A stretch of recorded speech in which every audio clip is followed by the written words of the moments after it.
The Barbados Prime Minister, who also serves as the co-chair of the UN Secretary-General's SDG Advocates Group, is not one to mince her words, especially when she speaks in the General Assembly.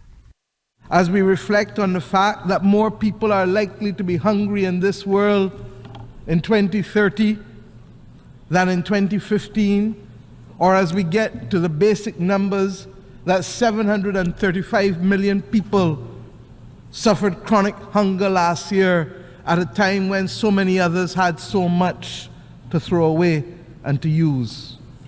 Are we going to be too late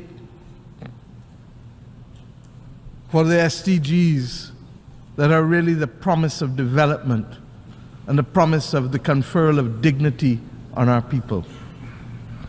We have today to determine what is the will of this body comprised of the member states to make the fundamental governance changes that will deliver in the third decade of the 21st century. She warned of the threats that misinformation continue to pose to democracies and the need for a global framework to create guardrails for artificial intelligence and generative AI. We therefore support the actions of the Secretary General, recognizing that the question will come one day from some as to whether you sought to preserve our democracy or whether you allowed it to crumble, and whether you have failed us as individual citizens of the world. On climate change, Mottley took aim at oil and gas companies and the exploitation of fossil fuels that continue to be so damaging to the planet, and at those that support the industry. We do not want to bankrupt them, but their actions continue to have implications for too many of our people.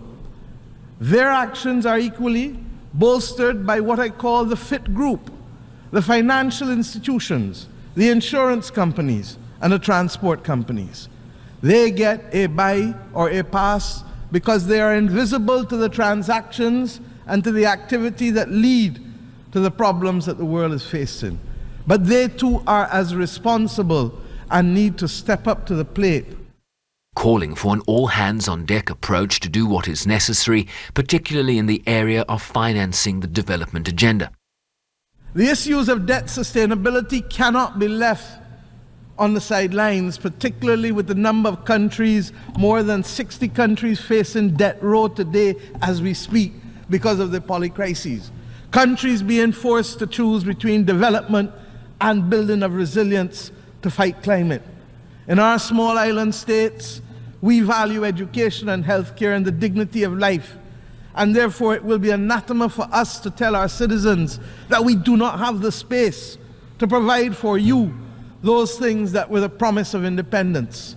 It is compounded by the failure of the developed world to accept that reparatory justice is a solemn obligation which we must confront. Arguing for greater solidarity and trust between nations as a catalyst to better effect the implementation of the 2030 Agenda. Sherwin Bryceby's SABC News, New York.